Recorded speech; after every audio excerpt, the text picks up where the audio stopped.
All right, we want to welcome everybody to episode number 11. The episode you guys have been looking forward to. We've all been looking forward to this. We've been excited about this episode. And so look, I want to say in the outstart, I've been a little bit under the weather, so my voice is not 100%. So I already told Bill he's going to have to do most of the talking tonight. And I think you're okay with that. So, but we've got the striper fishing legend, Mr. Bill Carson. Man, you and Mac Farr's probably been doing this longer than anybody I know. And this we set this up in hopes that somebody could learn about locating, finding, and then catching stripers, and that's what we're here for. So Bill's brought a lot of great stuff. We got a lot of great giveaways that we're going to give away tonight. He's even brought a demo here where he can get up here and show you guys some things. And I'm sure y'all have most everybody's already seen the new release. Explorer. The Explorer and the Mega Live 2. And the Mega Live 2. So we'll talk a little bit about that. So, we got a lot of stuff we got to cover. But I want to start out with this. I want to thank everybody that has made this possible. I want to thank B&B Custom Outdoors, AA Graphics and Signs, Jill of All Trades, Simpson Trucking and Grading, Tangle Trout Cabin Rentals, Captain Max, and Heads Up 2 Taxidermy. And look, guys, I want to say this. I appreciate Bill taking his time to drive up here and sit down with me and talk about this stuff. So I'm not going to talk anymore. I'm gonna let Bill. I will say this though. I'm gonna let him tell what all this stuff we got to give away. And all you have to do to be eligible for these giveaways at the end of this show is just drop a comment on our live feed. We're gonna put your name in a hat and we're gonna draw. So, Bill, I'm going to let you tell everybody about the stuff you brought. And, you don't need to be introduced. Everybody knows Bill Carson, but I want to give you the floor and let you talk. I appreciate that, and it is an absolute honor to be able to talk to anyone about the greatest sport in the world, fishing. The kids that I interact with on a regular basis, from youth fishing for Johnson Outdoors, which is the BASS college, high school, and junior leagues. They hear me say this whenever I have the opportunity to address them. I genuinely feel like fishing is the greatest sport in the world. It transcends all, gender, ethnicity, age.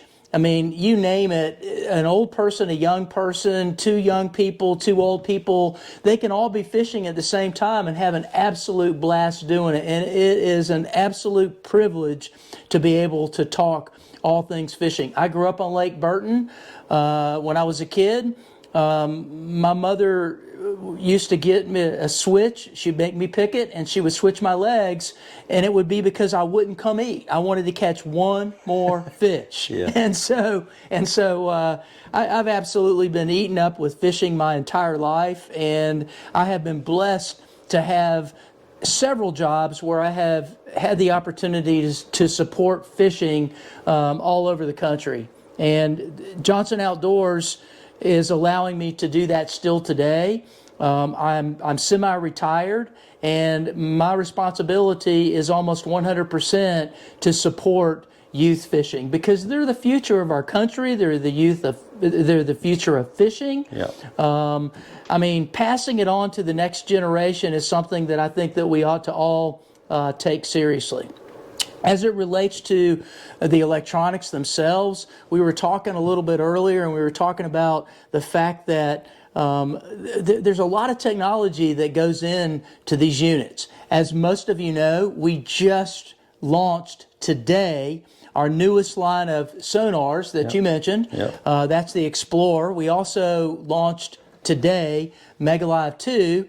And the bottom line is that lots of people think that we're launching it just to make more money. Well, of course we're in the business to make money. Everybody is in a business to make money. That's what they want to do. But our real focus is on creating products for fishermen, created by fishermen, to help them have a better experience when they're out on the water. Because while we like being out on the water and we love watching the sunsets and we love watching the sunrises, the last thing we want to do is come home and someone say, well, how many fish did you catch? And say, goose egg, 0. Caught none. Yeah. And it doesn't guarantee that we're going to catch a fish, but it certainly does tell us when they're there, and it gives us a hint as to what their reaction is to the bait that we're trying to put in front of them. Yeah, it definitely increases your chances and your It odds. does. And the thing that I talk about all the time, Jeremy, is the fact that, 80% of the anglers out there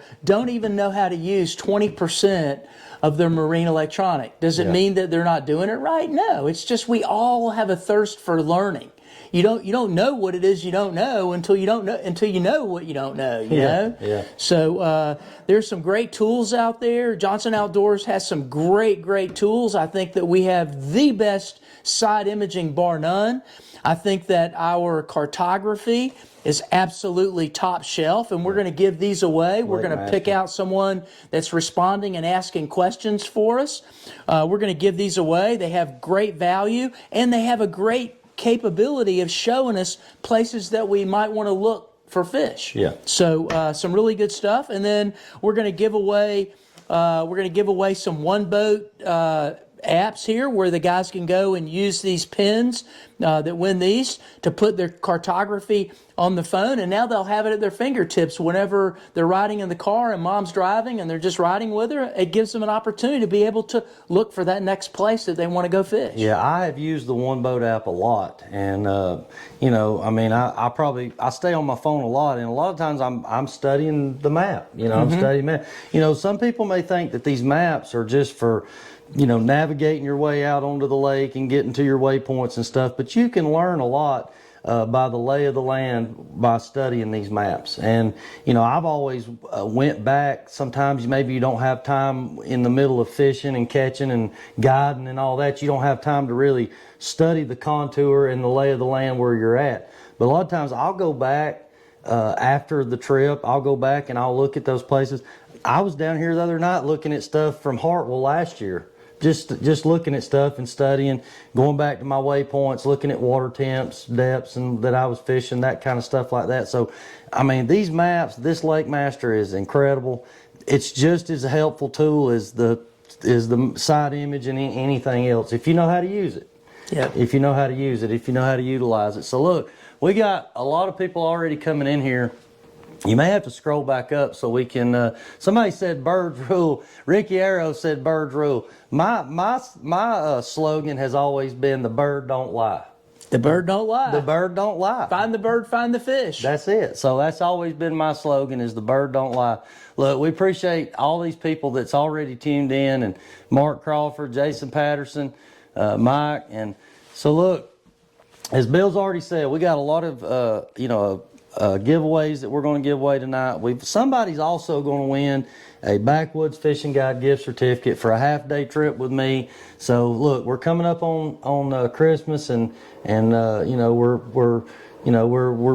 we feel like we want to give some stuff away tonight. Bill's brought a bunch of great stuff, so keep dropping the comments, and we're going to give away all this stuff here at the end of it. So look, Bill, tell us a little bit. What I know, people's already seen the release, but tell us a little bit about the advantages of what's come out, the most recent release. Absolutely. So historically, in the most recent months, we've had the Solix, we've had the Apex, and we've had the Helix units.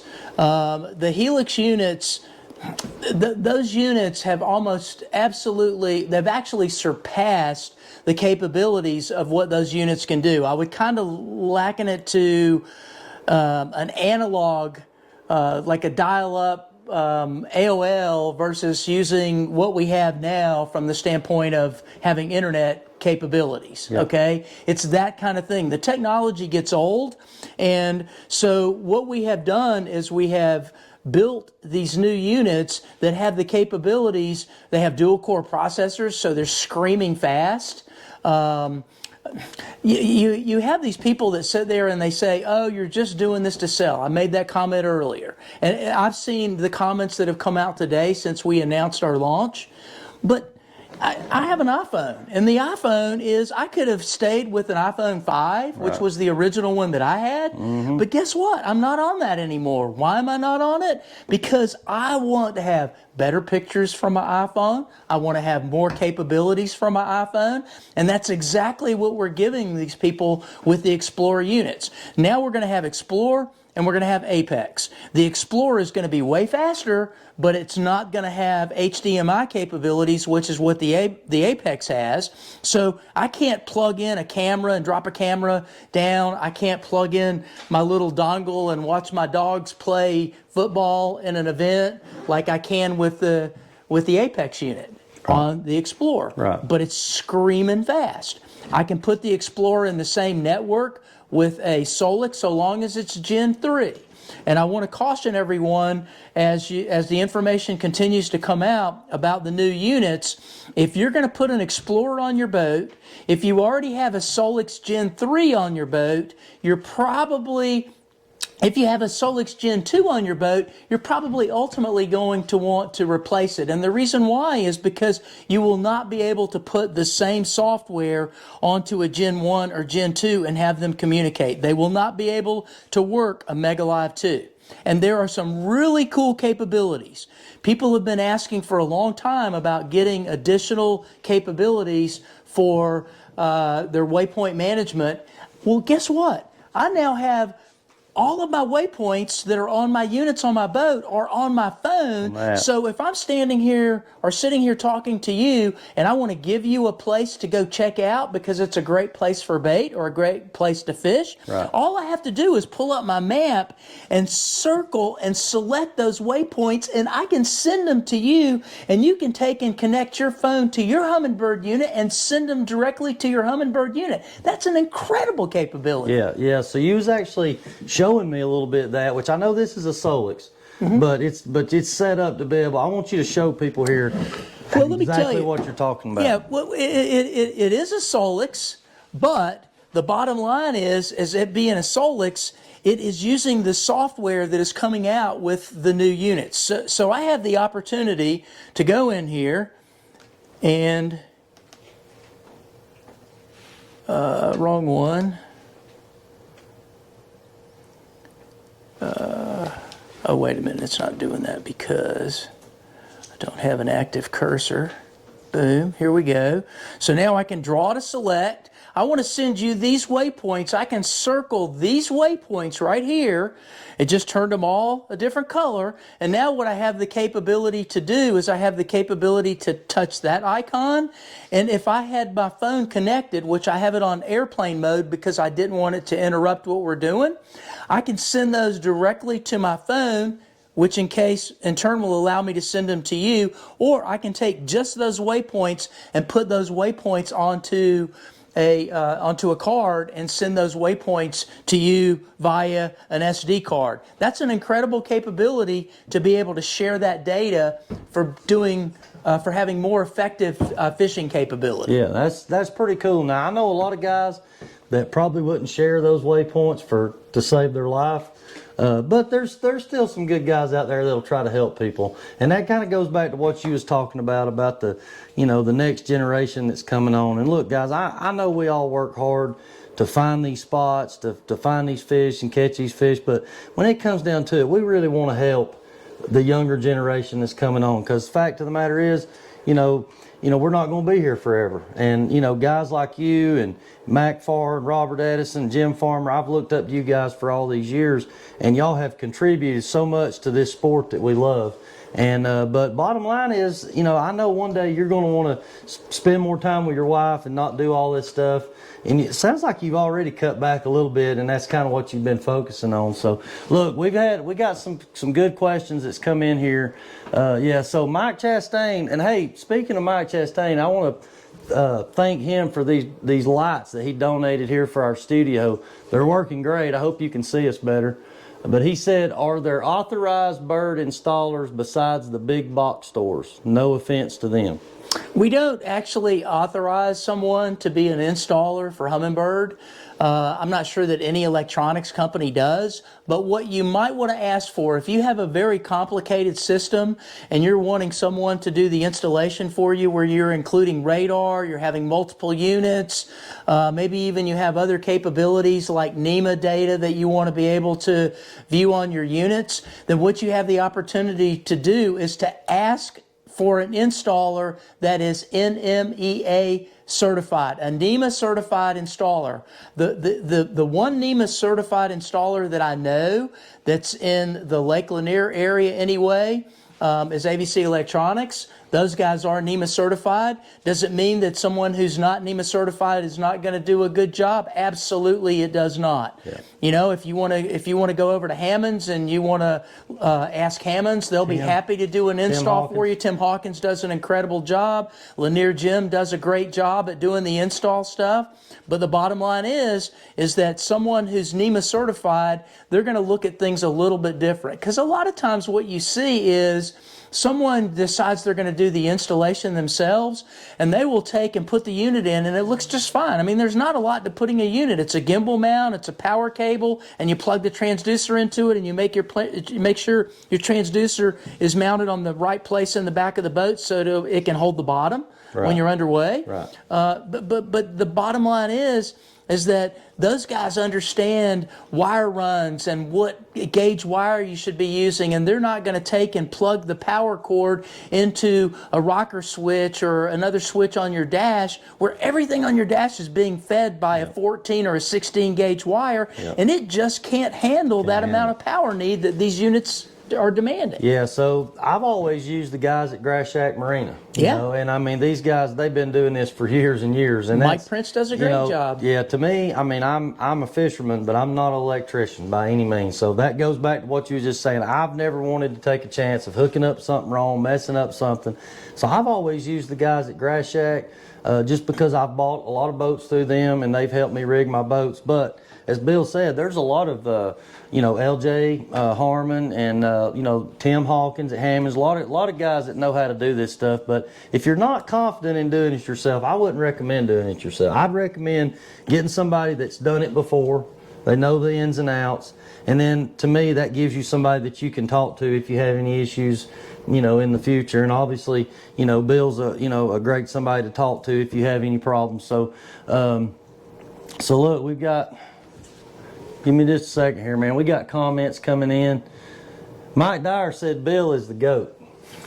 Thanks, Mike. He's the so Jason Patterson, if someone was in the market to upgrade their unit, which unit would you prefer going with, Solix or Apex? So that's what I don't mean to take over, but as you've already said, it's kind of going to be the Apex and the Explorer is kind of what's going to be taking over the market. Is that right? The Solix is not really, is kind of going to be pushed out. Is that correct? Well, so Solix is still going to, we're not going to be selling Solixes, but we're still supporting the Solix Gen 3. And it has nothing to do with trying to make people that have Gen 1s and Gen 2s, which are older units, replace those units. It's just that even the Solix units don't have the same hardware internally that the Solix Gen 3 does. The Solix Gen 3 has the same processor and motherboard that the Apex has. Okay. It just doesn't have the capability to duplex transducers,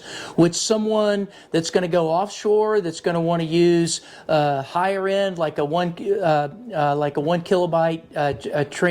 transducer or something like that. Like I run 2 of those on my boat. When you see screen snapshots that I'm using from my boat, I'm using an Airmar B175 medium and a B175 high wide. And my Apex units have the capability to take what's coming from this transducer and from this transducer and marry that together into one view. And so that you can see that if you haven't seen it, I'm going to go back over here to the unit again, and I'm going to go to my images.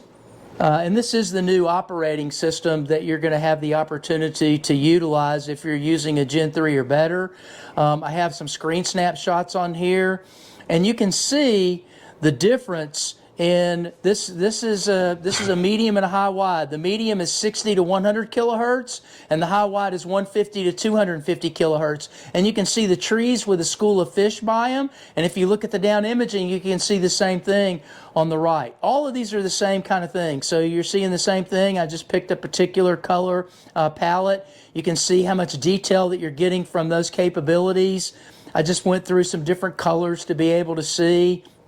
But the bottom line is that those transducers have the opportunity. So if I was in the ocean and I was in deeper water, deeper than what the down imaging could service to the screen, meaning 250, 300, 400 feet, 500 feet of water, it's that combination of those two that would allow me to see this school of fish, which you can see on down imaging. And those are some of the capabilities that you get from having an Apex. From the standpoint of cost, if you've seen the cost on the new Explorer units, It's reasonable. It's come down. So right now they're available in a 9, a 10, and a 12-inch unit. And if you were looking at a 12-inch unit versus a 12-inch Solix, the difference is like $500 or $600 less than what you would pay for the Solix to get something that's screaming fast. Yeah. And So- it has so- crazy good capabilities. So do you think, will they make something bigger than the 12, or you think that's what they're going to stick with on this Explorer? I think that's a great idea. I mean, there are plenty of people that want bigger, and I love my 15. My 15. So I mean, as far as the size screen, I know the technology now. My stuff is really, even though I can find fish, To answer Jason's question, if I was in the market, me and Bill's already talked about this the other day. If I was in the market for sonars, I would be looking at the Apex or the Explorer, or possibly both, paired together, kind of like what you got set up on your boat. I'm probably, if I get another boat and rig it, I'm probably going to go with 2 Explorers. That's my plan. I'm going to have one on the dash. I'm going to have one on the front with the Mega Live 2. I mean, I think the faster speed, the better clarity, you can't go wrong. I mean, I watched a good portion of the video today with Zona and Kevin Van Dam, all those guys actually showing it, putting it to work, and it's just unreal, really, how far technology's come. Which we was saying that 7 or 8 years ago, we were saying, man, this has come a long ways. Now look how much further it's come since then. So it's just, and I understand that it costs money, but look, guys, I mean, it's kind of a, you pay to play. I mean, that's just kind of how it's always been. And if you're looking at it from a tournament, angler, a competitive standpoint, or a guide, if you don't have it and somebody else does, you're always going to feel like they've got that advantage, So in my opinion, as a tournament angler or a guide, you got to do what you got to do to stay up with the times. Well, not everybody wants a 4 units or 5 units on a boat. I mean, I'm running 4 units on my boat right now. I've taken one of the Apexes off on top of the console, and I'm running 3 Apexes, 2 in the console and 1 on the bow of the boat. Yeah. But then I put the Explorer up on top of the console because I wanted to run the Explorer. And at the time, I was also working to learn the UI, the user interface, which all of my units are running that same user interface. And John Q. Public, who's running a Solix Gen 3 or an Apex right now, is going to have the opportunity to get the same UI that you see me working with on the unit here, having that capability to do lassoing of waypoints and send them to other devices and all kinds of other things that you're able to do with the new software, not to mention the fact that it's blazing fast. Like just transferring 4,000 waypoints took like 2 seconds to transfer them. So that's an incredible capability. And look, I know that, because I've heard a lot of people say, I'm just not smart enough to know how to use this or to run it. But, and I'm going to say this, if, somebody like Bill that has a lot of knowledge in this and how all this stuff works, when you talk to him about this kind of stuff, so much about this, in a way, I guess to some people maybe it could seem like, well, I'm not smart enough to know how to run it. But when I got my Solix 15, which was it was a Gen 2 when I bought it, it's been almost 5 years ago. I asked Bill, I said, hey, what do I need to do to set this thing up? And he said, honestly, take it out of the box, put it on, turn it on. And I mean, that's literally what I've done. I've been using it ever, minus a couple updates. I've been using it ever since. I can find fish, I can catch fish, but like I said, I'm impressed with the improvements, and I want to be able to upgrade when it's to where I can. Well, let me tell you this. Let me touch on that for a second, because I hear people say this all the time. They're saying, I can't do this. It's new technology. Dude, I'm almost 70 years old, and I know I've been in the business, but still, when something comes out like this, it's intuitive to you. There's an intuitive nature to this new UI that's even more so than what we had previously. Yeah. If you want to learn how to operate your electronic, regardless of what brand it is, because there's not a bad brand unit out there now. No. I just think that we have an advantage for a lot of what we bring to the ball game. But the bottom line is, if you want to learn how to use it, go to YouTube and subscribe to Humminbird TV. Yeah. That will teach you how to do an install. There's all kinds of videos on there on transducer placement. There's all kinds of information on there about wire sizes and all that sort of stuff. But there's also these little mini videos that last for like 30, 45 seconds, 60 seconds that will show you how to do this and this and this and this Yep. on a regular basis, Yep. so that you too can learn how to do it. Don't go out there and necessarily go fishing. I would get caught up on that, except for the fact that I'm a troller. Yeah. And that's where the Lake Master comes in handy for me, because I can highlight a certain depth. And at certain times of the year, those fish will be at that certain depth. Well, if it's a really shallow depth, like it's a point or it's a hump, I don't want to get my umbrella rigs hung in there. Even though Captain Mac gives me a little bit of love here and there, I don't want to give all my money to Captain Mac. I love the guy, but I don't want to give him all of it. Yeah, those rigs are expensive. That's right. Yeah. So, but bottom line is that utilizing the side imaging and marking the waypoints for those brush piles that I can see up shallow, it's incredible. I'll give you another one. So for those people out there that are not striper fishermen, that are bass fishermen, and I'm saying this because there are lots of college kids that are probably watching this right now because they want to learn something about doing it. Guess what? Go in and set a highlight on all of your deep water lakes like Lanier, Allatoona, West Point, Russell, Hartwell, Murray, and the list could go on and on and on. What you have the capability to do is to highlight that 35-foot depth, and 35 foot is the magic number. And the reason why it is because when all these lakes are built by Georgia Power or by U.S. Army Corps of Engineers or by South Carolina, I forgot what their power company's called, but the bottom line is when those lakes are built, their mandate is to make sure that they have navigable, safe water for the boaters to travel on. Right. That navigable, safe water is keyed by the 100-year drought line for the 100-year drought pool, and that is typically set about 35 feet. So if you went in and highlighted 35 feet, that's also, ironically, about where the thermocline sits up on full pull in the summertime. You think about that when you're on Carter's Lake or when you're on Allatoona, you're seeing that thermocline sit up around 35 feet. You could highlight the 35 feet. You could go in and turn on your side imaging. Yep. If the shore is to the starboard side of the boat, the right side, Yep. then go and turn on and just look at the right side. You know how you can touch the top of the screen and you can look at left, right, Yep. or both? Yep. Just look at the right side and then use that contour and travel that contour. And every time you see a shadow toward the shore, just tap it with your finger and drop a waypoint on it. Yeah. And then go back and look at it over the top with your down imaging and your 2D sonar. You see if there are fish in there. Guess what? You just found yourself a place to fish. Yeah. And there are times of the year when the stripers key on that. I will have multiple brush piles on top of a hump. I'll have 5 or 6 or 7 brush piles marked, and there'll be 8 or 10 or 15 feet between those 2 brush piles or 3 brush piles or 5 brush piles. And I will literally come through and thread the needle and troll between those brush piles and catch striped bass. Right. Right. So man, it's all about, getting this stuff. Don't be intimidated by this technology.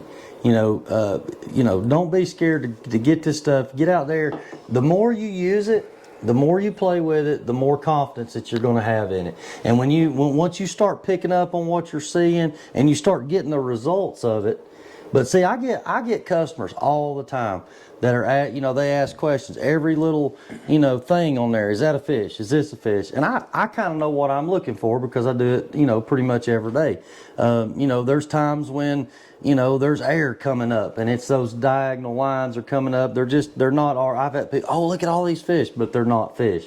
So it's, a lot of it's just knowing what you're looking for. Or how many times does somebody say, look at all these fish here, and it's gar, because this time of the year the gar will stack up in places. Yeah. And so you learn these little tricks. It's like if you're seeing a whole bunch of fish and you're not getting bit, stop. Put your boat on spot lock and watch. And if all of a sudden your 2D lines are going straight instead of having an arch, you know why you get an arch on your 2D sonar, right? You know that? Yeah. So what happens is that your signal comes out like an upside down ice cream cone. It starts the size of a pencil point when it first comes out of the transducer. It's coming out of a round ceramic that's about this big around. And what it does is as it comes out, it has a signal strength in the center part of that that's stronger than the stuff on the outside. So if a fish goes by close to the outside, all you see is a little wisp of something on the 2D sonar. But the bottom line is that as your boat passes over or the fish swims underneath that, it's a farther distance on the outside of that cone than it is in the center of the cone, and then a farther distance on the other side of that cone. And so consequently, that's what creates that little arch. Okay. And if you sit still, you can see that it's not a fish typically that you're targeting, because most people are not targeting gar. Right. And I've even seen the difference in stripers, active stripers and stripers that are just hanging out. I feel like, when those stripers are active, you're seeing more of that movement. Even on the traditional, 2D, you're seeing more of that movement versus at Carter's, the walleye is a big thing now. And you very rarely do you ever see walleye arching up. It's always these long, more long, straighter marks like what you're talking about with the gar. So plus they like to hug the bottom. They like to hug the bottom too. So I've picked up on that. So that's things you pick up on. So look, somebody said, Owen said, will the lasso feature for waypoint management work the same on the One Boat Network application, just like you showed on the Solix? Absolutely it would. Owen is one of my good guys that fishes high school. The kid is going to go someplace. Someplace big. We're going to see him fishing in the future in a big way. Owen, yes, it will work, and I'm going to see you using it, and I'm going to see you making videos for it, buddy. And he also asked, he said, please answer this question. Is the Explorer better than Apex for forward-facing sonar? I think it is a little better for forward-facing sonar, and the reason why is because it has more horsepower. It's faster. It has a dual-core processor. It can actually process the data faster for anything and everything, just like any fast computer. If you're a gamer, is there an advantage to using an NVIDIA-chipped computer versus something else? Yes, there is, and it's the same kind of stuff. Yeah. So they're scrolling up on the comments here. We're trying to get back. Make sure that we're going to try to get everybody's questions in. Hey, go back down. Let's see. What somebody asked, go back up. I need the mouse on this. Let's see. What is the advantage of using the Airmar transducer? Okay, so we talked a little bit about that. But the deal with the Airmar transducer is that it's a 1 kW transducer, and so it has the capability to go deeper depths. So the typical maximum depth for a 600 watt transducer is going to be maybe 350 or 400 feet. You might get lucky and be able to get digital data to 500 feet, but an Airmar like the medium transducer that I have, that transducer is rated for like 2,000 feet deep. So if I'm going down to Panama City or Destin, Florida, and I'm going out to the 3x5s where it's 500, 600, 700 feet deep, then I need to be able to see when there are fish in that crevasse. So if I'm looking for swordfish will be in a canyon. But when you have a canyon that's 1,700 feet deep and you go over it, even if you're using a transducer that has enough power to get down that deep, if you're not using the right cone angle, then if that canyon is kind of narrow, like the Grand Canyon or something might be, or a smaller version of it, Then your transducer is seeing wall to wall of that canyon, and all you see is a little V that goes like this, but you really can't tell a whole lot about it. If you have a really good transducer and the right cone angle, then you have the ability to see down in that and see if those fish are hanging down at the bottom. Well, so I thought Carter's Lake was deep. Lynn Curry said, does it store temp data or other data? Does it store it? It doesn't store that data. You have the capability to be able to take screen snapshots, which a lot of people don't use that. Yeah. You mentioned a little bit ago about going back and referencing data that you have from previous fishing outings and that sort of thing. So I don't write any notes or keep notes on it, which I could do on my waypoints, because you now have the capability to make notes on your waypoints on this new software. Right. But the bottom line is I kind of have a fishing log, because what I do is I'll set up a folder and I'll put the date of the folder for a particular fishing outing that I had, and I'll take my screen snapshots from my unit, like some of the ones that I was showing a few minutes ago, and then I'll take the pictures of the fish and I'll put those together in the same folder. I can go look at it, and if you look at the old screen snapshot that's on here right now, which I just took maybe a week and a half ago or something at Lanier, I can see what the temperature was. I can see what the depth was. I can tell where I'm fishing. I'll always take a screen snapshot of the areas where I'm catching fish on the cartography. And then I have the pictures of the fish, so I know what size fish I was catching. And then somewhere in there, I'm going to have a picture of which color trailer I was using on Captain Mac's bucktail jigs, or if I was casting a jig, or what color magic swimmer that I was using if I was catching topwater fish or whatever. You put it all in there. I got it all in there, and I've got it all in a picture thing, and there is nothing that paints a picture better than a picture. Yeah, I tell you, man, and there's a lot to that, and I've even made mention on this podcast before, and this may sound stupid, but I have used my camera roll on my phone a lot of times, because I'll go back and not just looking at the fish, but I'm going back and seeing what time of the day did I catch them fish in that area, and sometimes that can be very critical. Sometimes it doesn't matter, but sometimes it gives you something to go back to. So look, we want to make sure we get everybody's, and we're going to talk about some other stuff besides sonar. And we know, Bill, he is the sonar, the electronic guru, but we mentioned before the show, and you guys just got back from Lake Murray fishing the Striped Bass Challenge, and we want to talk a little bit about the Striped Bass Challenge. We talked before the show started. Tommy and all those guys with the Striped Bass Challenge have done a great job with it.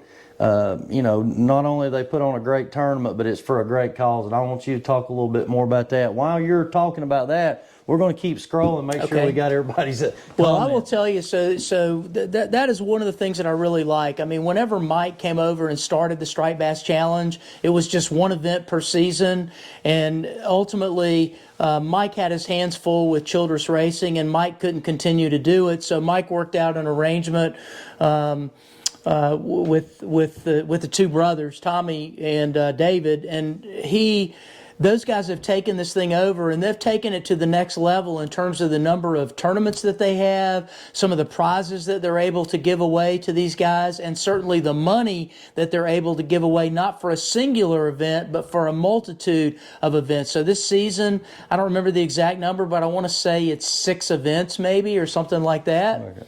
I think is what it is. But the bottom line is that at every one of these events, these guys have a particular entity that they give the benefit of that tournament. In other words, the monies that's raised from that tournament. And I'll give you a prime example. They did one at Lake West Point in this past season, which the event this weekend was the first of this 25 season, even though it was in 24. At West Point, they raised $53,000, and that $53,000 went to the Georgia Sheriff's Children's Home. Incredible amount of money for a very worthy cause, supporting kids. And then what happened is those guys wanted to put some canoes at the water area, the little lake that they have there at the Children's Home. And those guys came back and bought from Johnson Outdoors at a discount canoes, and put those canoes at that sheriff's home thing, which is an incredible thing to happen. It's a community service thing. And if you look at like Lake Hartwell. Neil Paul and that group, Neil does a fantastic job there. The beneficiary has been the food bank. Yep. And the food bank that's in Anderson County has benefited, and I can't remember the number of meals. I don't have it committed to memory. It's like 600,000 or something. Yeah, I think it was last year or the year before, they raised like 18,000 for the food bank in Anderson County. That was unreal. So look, those guys, if you're into striper fishing and you want to do it more on a competitive side, every tournament this year, from what I'm being told, is going to be guaranteed $10,000 first place. So not only do you have a chance at winning some big money, but it's fun, competitive, and it's for a great cause. So if you've never fished with the Striped Bass Challenge, check it out. I think registration's already open for Hartwell coming up in about a month away. We wasn't able to make it to Murray, unfortunately, but we're planning on fishing Hartwell. We're planning on fishing West Point and Lake Lanier. So we're going to try to, we've always tried to support the Striped Bass Challenge, and we want to continue to. I actually would like to get Tommy and those guys, I know they live a long ways from here, but maybe I can get them to come up here and sit with me. Maybe I could sweeten the pot a little bit and take them fishing or something when they come up. If I can get them to come up here and talk a little bit more about the Striped Bass Challenge. But we want to try to help support those guys. They do a great job. And so Brett McNeil said, I'm not sure I understand this exactly, but I'm going to read it. I'd like to see a trolling motor direction indicator on the screen to show direction of trolling motor if someone is blocking view of the front of boat. It's on there now. It's been on there for a while. If you've updated your software, you're going to be able to see that on there. You're also going to be able to see your course over ground vector. So when you're giving speed to it, your cog is going to point in the direction that your boat is traveling in.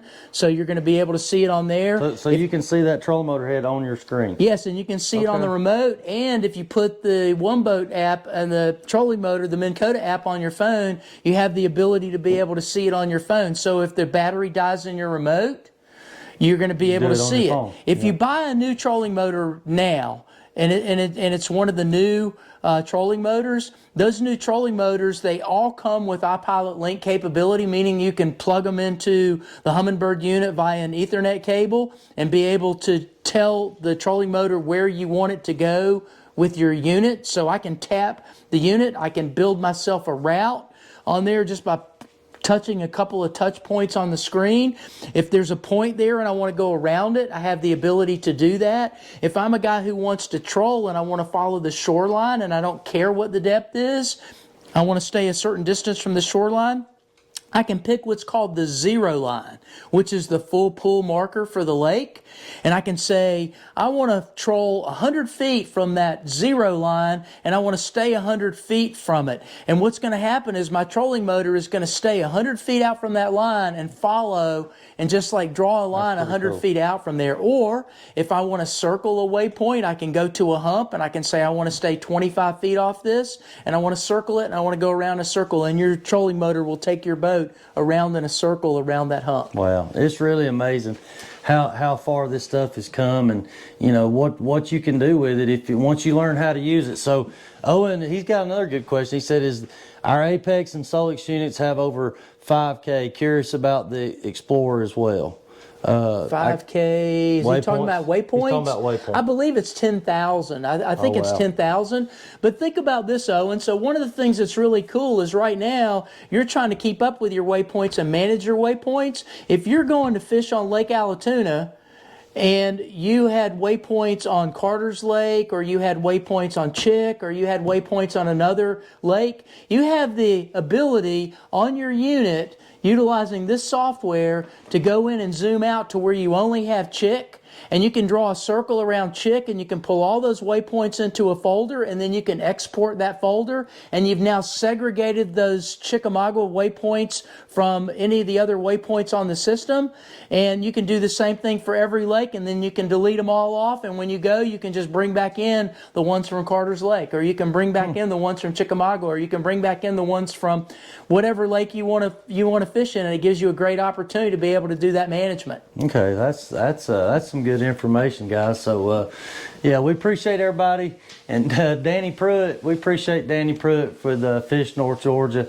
And he said something about we was big time now because we've got Bill Carson on the show. Look, guys, I mean, I've been overwhelmed, really. I mean, we started out doing this for fun, and you know, we've had some great partners that's come on board.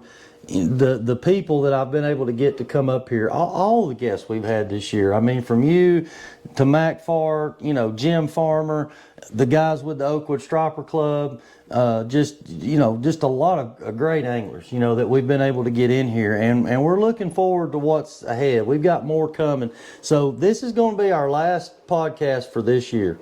We got a lot of stuff going on in the next couple of weeks, got the holidays and stuff going out of town, but next year, January 13th, I think, is when we're going to do our next podcast, and that's just going to be our Team Backwoods Fishing, that we're going to come in here. It's Christmas. Let's give somebody a Christmas present, dude. Yeah, hey, we're going to, man. We're going to right here in just a minute. So, and then we got, I think after January, what is it? I can't remember. I should have wrote it down. Towards the end, I think January 27th, we got Adam Parker, Captain Adam Parker, coming in here. He's a big crappie guy on Lake Lanier. So we're based around stripers, but we're gonna get some other guys in here. We want to get some crappie guys, some catfish guys in here, and just see things from other, you know, perspective. We don't want to do the same thing over and over and over. So we're looking forward to that. February, man, I should have wrote these dates down. I'm terrible. I can't remember anything. I think February 10th, we got Robert Edison coming in here, him and Steve Mark, one of the guys that works with him. So I'm looking forward to that. So we got a lot of good things to look forward to. So, hey, look, we've got, you know, about 15 minutes left, and I want to say this. If you hadn't already commented on here, drop a comment for a chance to win all this great stuff. As Bill's already said, we're going to give away some stuff here. So we got the Backwoods Fishing Guide gift certificate. We've got Lake Master chips, coastal, and what is that? A Southeast? That's just I've got a Coastmaster, which is the whole U.S., and then I've got a Southeast Lake Master. We're gonna give away a few of these hats. I couldn't talk him into giving away this Solix 12. He said he needed it for more. I need it at my desk. You needed it at his desk. So, look, we're gonna give these guys a little bit more time to come in here. We want everybody to have a chance at winning this stuff. So before we do this drawing, though, Bill, you know, I want you to finish this thing up and tell everybody, you know, how to go about. You know, a lot of these people may not even know how to go about purchasing this stuff. So who locally is the best to go through to get your Humminbird products? God, there's so many people that there's not really a best. I mean, you can get it from whoever. I mean, the guys at Hammond's are selling the Humminbird units. The guys at Bass Pro Shop, the guys at Cabela's, ABC Electronics can get them for you. Lanier Jim can get them for you. I mean, there's so many opportunities to get them. And for the guys that don't want to go with the new stuff, they just are happy with having a unit on their boat. As these guys go and purchase the new units and put them on there, those are great opportunities for them to be able to get a unit at a discount. Yep. When these guys are replacing their units. They're perfectly good units. There's Yep. not anything wrong with them. That's true. They just don't have those incredible capabilities that come with the new user interface. Well, and obviously, you know, anybody, you can get online and you can order, anybody can get online and order this stuff. But for me personally, and this is just my opinion, to each his own. Local. I would rather stay local. Local. For a lot of reasons, because, you know, I'm just using this for an example. I'm not trying to pick one over the other, but, you know, if I use LJ Harmon for to buy my unit, then I feel like, you know, if I buy it from him, he installs it for me. You know, I've got somebody I can talk to if I have issues, if I have problems, and he's just right here. If I need to take my boat over there and let him work on something, fix something, and as we all know, when it comes to boating and water and electronics, there's going to be issues that's going to come up, and you need to have somebody, you know, on your side that you can call upon that can help you. You know, when you order this stuff online, unfortunately, you know, you're not building any kind of relationship with anybody that you can work with in the future. So check out, you know, look, I'm all about supporting local guys, you know. You know, you made a good point, and it brings up a thought to me. Like, I have people that ask me all the time about, you know, there's a new software that's out, should I update? And you hear all these people go, no, don't update. It's going to mess something up. Guess what? All software messes something up. If you don't believe that, look at how many times you get an app update on your iPhone. Yep. It's because they're either giving you some additional capabilities, Yep. or they're something. fixing a bug that exists. And there's always bugs that exist. And maybe it didn't have a bug now, but they changed one little thing, and they don't even know that it created this other bug over here. And so those software updates give you the opportunity to add WYSIWYGs. Yeah. What you see, what you get, things that the unit can be able to do, and it fixes those bugs. And so for those reasons, I would give serious consideration to updating your software on a regular basis as those updates become available. The one thing for those of you that are local around here should know is that our engineering office is in Alpharetta, Georgia. And we have some 50, 60 engineers that work out of that office. And those engineers do most of the testing that's done locally is done on Lake Lanier. There's a lot of testing that's done on Eufaula, which is where we build our units. And most of the units are built, well, all of our units are built robotically. So it's not a robot like this. It's Right. kind of a different kind of a robot. But each one of those machines costs a lot of money, and they do an incredible job. Right. So Keith McKinney, man, we knew you'd come in here. You've already missed the session about GAR, which I know Terry O'Shaughnessy, he posted a screenshot just a few days ago of a GAR loaded up. Yep. Somebody said that Keith was already on the way. I figured that's why he wasn't on here tonight. He's out on Lake Lanier tonight riding around looking for those GAR. But we appreciate Keith and Jacob and all these guys. Mark Crawford, Merry Christmas. And so look, somebody said to talk, they want you to talk, but we're fixing to do this giveaway. But somebody scroll up a little bit. Who was that? Somebody said, Lynn Curry said, he'd like to hear a little bit about the umbrella rigs when you get a chance. Dude, I pull umbrella rigs. I've pulled umbrella rigs so much that I'm surprised I haven't pulled the paint off of them. But I will say this. I hear people say that all the time. They'll look at my rigs laying in my boat, like the rigs that I was using at Lake Murray this weekend, and they go, my God, do you use those? There's no paint on them. Or, you know, because a deer bucktail is hollow in the middle, if there's some sort of particles of, I'm going to call it dirt, sediment that's in the water when the water looks a little murky, those get caught and they actually get inside there and they turn the deer hair a little bit brown. Yep. And so you wouldn't know when you're looking at it, it's like, that looks terrible. It's not that gets the bite. It's the trailer that you have on it. Yeah. The bucktail just gives it a way to get on there. Yeah. Now, sometimes having a Mylar bucktail rig or having a little underspin spoon on it or something like that. I will tell you that at Lake Murray, I tend to troll, if I'm going to troll umbrella rigs, I'm going to troll 4 at one time.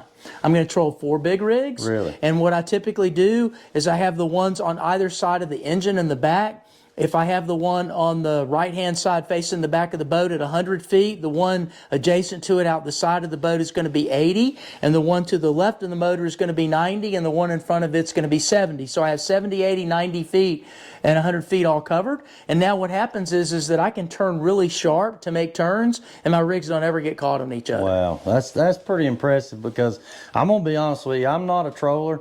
I mean, I've done it, and I've caught a lot of fish doing it, but I've never done it to that extent. I've always, you know, I'll put one out on each side, because I'm afraid that, you know, with what you're saying, if them things are not staggered perfectly and you don't know what the heck you're doing and you turn, you know, too much too soon, you know, stuff's going to get tangled up. You know, I think I said on a couple episodes ago, the one thing about umbrella rigs too is knowing the areas that you're fixing to pull. You know, it's hard to just go throw rigs out and just start blind pulling.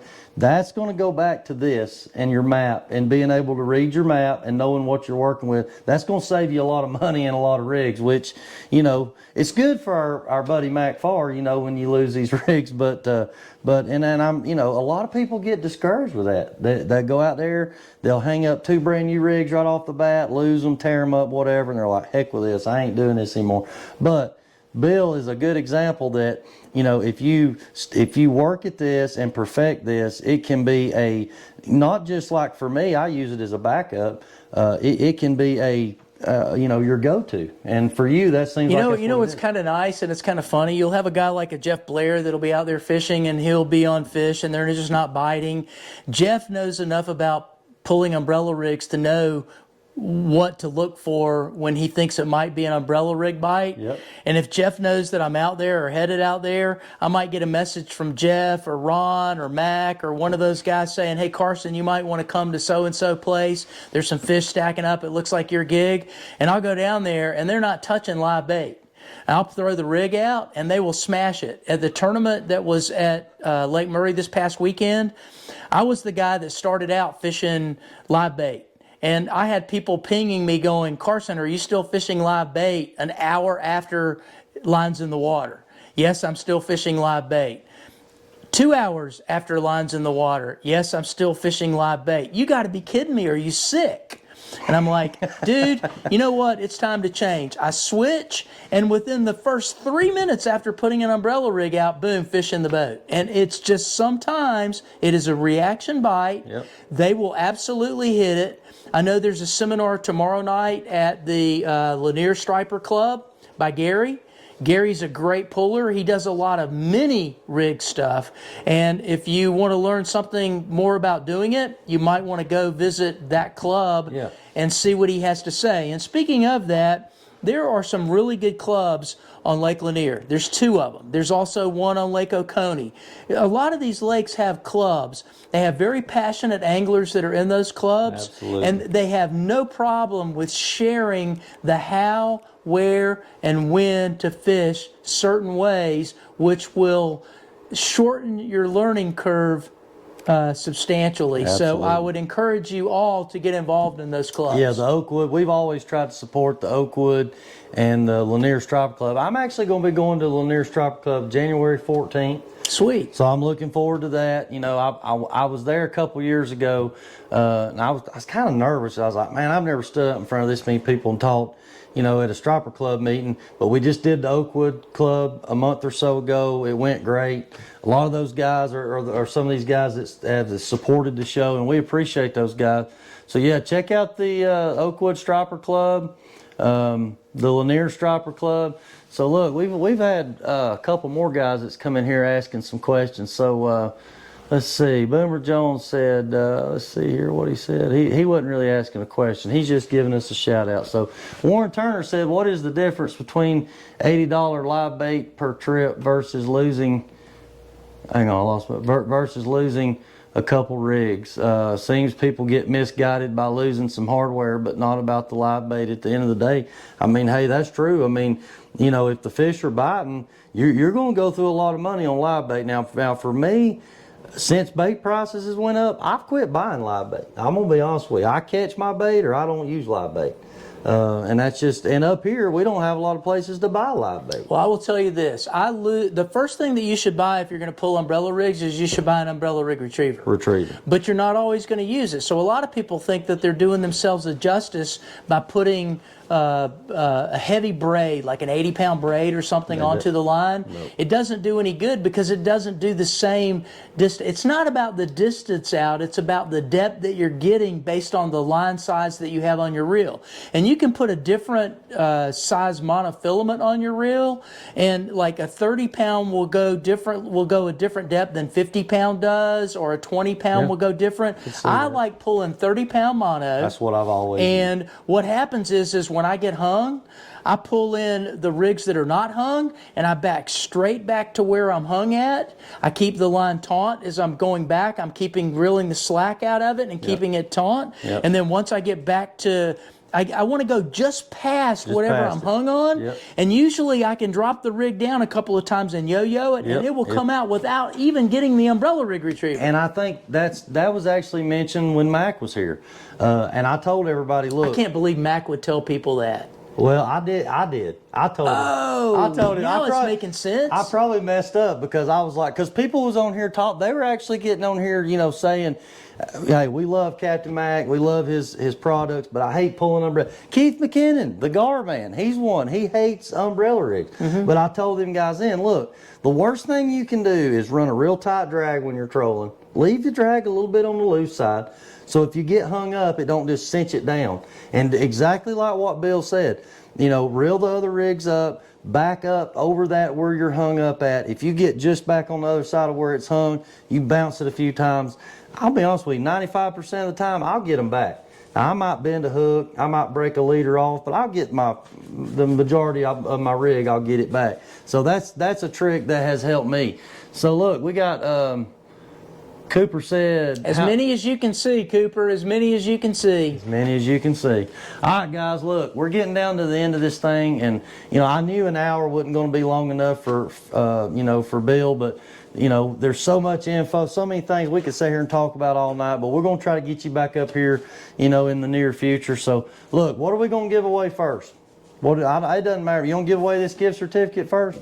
All right, somebody draw that for the gift certificate. We're going to find out who wins a fishing trip with me. And somebody said they wanted this trip because they wanted to fish Carter's. Now, I didn't say it was Carter's. We're going to go where the fish are biting. While you're doing that, I'm going to answer Lynn's question. Lynn said, what time of year and what scenarios indicate a good umbrella bite? Well, because I'm testing software on a regular basis, or I'm testing hardware on a regular basis, I probably pull umbrella rigs 99.9% of the time that I'm on the water. And there are very few times of the year that you cannot catch fish on umbrella rigs. Which times of the year those very few are, I have no idea, because I catch them almost 12 months out of the year. So get yourself a U-rig. It's just about the different kinds of places that you're going to pull the U-rigs during certain times of the year. It could be deep water in the summertime. It's going to be shallow humps in the wintertime, and then the spring and fall.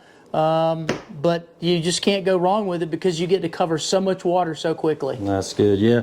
So look, Stuart Wiggins, you won the Backwoods Fishing Guide gift certificate. So look, if you're still on here, there's a couple options. If you know that you're not going to use this, you have no need or reason to go fishing with me, we'll send this to you. You can give it to a family member. You can put it in their stocking, or you can use it yourself. Or if you'll tell me right now that you're not going to use it, we'll put your name back in that. We'll draw somebody else. Stuart, you're going to use it, and you're going to take me with you, buddy. Okay, so yeah, Bill said that he'd never fished Carter's Lake. That's right. So here I've already my wheels are turning. I'm gonna wait till I get all this new electronics on my boat. And then I'm going to call Bill up, and I'm going to take Bill to Carter's Lake. That'd be a good time for you to get on Carter's Lake and maybe help fine-tune my electronics. I think that would work out good. So I don't know, Stuart, but I look forward to getting to knowing you. Appreciate you tuning in, and you just want a striper trip with me, so I'll get with you, and we'll figure out when you want to go, where you want to go. I don't care. We'll go wherever they're biting. So I see my little buddy. Gunner says hello. Gunner, if you haven't seen him, Gunner is a young man that is just so eaten up with fishing. His dad bought an old John boat with holes in it and put it in the backyard in place of a gym set. And Gunner goes out there and plays in that boat and makes casts all afternoon long. He is awesome. A fishing dude. That is awesome. So now, are they the ones that him and his dad that fished the Striped Bass Challenge? That is the same one. That's right. So hey, make sure we get them down in this pot right here. We got all right. So we got them down right here. All right. So look, we're fixing to draw for another. You want to give away one of the? Let's give away a Coastmaster. Hopefully, somebody that wins this is somebody who goes to the coast and has a hummingbird, and they can use this on it because it's incredible. We took all of the waypoints for all of the reef balls. So if you look at FWC, the Florida DNR, they have reef balls or artificial reefs that are out there all over the place where they've put them on. Yep. They've decommissioned ships and put them on the bottom. Every one of those is on this Coastmaster chart. All right. So let's see who wins. All right. Cooper Moon. Cooper Moon. Cooper Moon. A bass guy, but he can use some saltwater stuff. Yeah. Cooper Moon won the, and hey, these right here are not cheap, guys. So look, I'm going to put everybody's name with this and make sure we don't get everything mixed up. All right, y'all keep giving me names. Now we got a Lake Master. Southeast. This is the whole southeastern United States. This is from the Savannah River chain all the way down into Florida, and it covers a lot of territory and gives a lot of really good stuff. So look, guys, all these winners that I'm calling out right here, Stuart Wiggins, Cooper Moon, you guys need to send me a direct message, private message with your information, your address and all that stuff so we can get this stuff to you. All right, so Chase Plott, he's a customer of mine. You just won, and I think he has I'm not sure, but I'm thinking he's got a Humminbird unit. So Chase Plott, you just won a Lake Master Southeast map card. All right, what we got next, guys? All right, so next what we're going to do is we're going to give this One Boat card, and it's going to allow the person that wins it, they can put the One Boat app on their phone, whether it's an Android or an iPhone, and then they can put the code that's on this card in, and what you can do is you can send a private message to Jeremy, and you can give Jeremy your phone number, and what he can do is take a picture of this card and text the picture back to you, which will have the pin on it that will get you the entire map for inland and offshore for the entire United States for 1 year. For free. For free. For free. All right, Rodney, I can't say his last name. I know who he is, but do you know who that is? How do you say his last name? Esslinger? Esslinger. Rodney Esslinger. All right, you just won the One Boat Network app free for a year. And we're going to do one more We're going to do one more. I need another name. Man, we've never give away. Everybody's going to win something tonight. So, all right, Ashley McDowell won that one. So, all right, so look, we got hats. Now we got hats that we got to give away. Rodney's happy. All right, so look, we're going to give away maybe 4 of these hats tonight, and then we're going to save the other ones for another show. You give one of each, a Humminbird and a Minn Kota. Do a Humminbird and a Minn Kota. Charles Ingram. Charles Ingram just won 2 hats, a Humminbird hat and a Minn Kota hat. Look, guys, I'm filling up over here. I ain't got enough room for all this. We'll give you 2 more. 2 more. We got another pair of hats here that we're going to give away. Let's see. And he said I pronounced his name right too. Who we got right here? Keith? I can't read that. Is it Chambly? Yeah. Keith Chambly. Ashley said redraw. She's just. Ashley said redraw. Okay, so redraw another name. She doesn't need the One Boat Network out.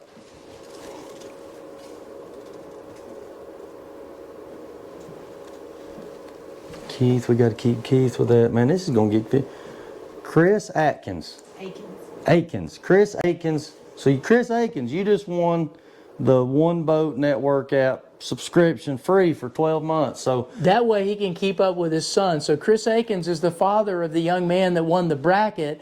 And that's the cool thing about college fishing. We didn't really talk a whole lot about the college fishing deal, but it was a local kid. There were 2 local guys that are incredible fishermen, Chase Carey and Dylan Atkins, who went to the bracket. Dylan ended up winning the bracket, and what Dylan gets from winning the bracket is he gets the use of a brand new wrapped Toyota truck and a brand new White River Marine, which is Bass Pro Shops boat group boat, and then Johnson Outdoors totally rigs that boat from bow to stern, shallow water anchors, trolling motors, units, etc. And this kid gets all of his entries into the opens for the 25 season that he wants to take the time and the effort to go fish to try to make his way into the elites, and he gets to fish in the Bassmaster Classic. Oh wow, it's incredible. That's amazing. Hey, and actually, you know, we had somebody, maybe it was you, I can't remember. Somebody made mention that we need to get some of these high school bass anglers on this podcast. Even though we are a striper podcast, and you know what's popular around here are the high school bass fishing. We still Big want time. yeah, but we still want to support these guys. We still want Sure. to support this younger generation. So hey, reach out to me if you're out there and you're listening and you're part of the high school bass tournaments. Reach out to me and we'll get a couple of you guys on here, some of these young kids on here, and talk to them a little bit here. So look, I've got everybody's name with the stuff they've won. So if I called your name out, get with me, give me your address, and we'll get this stuff out to you.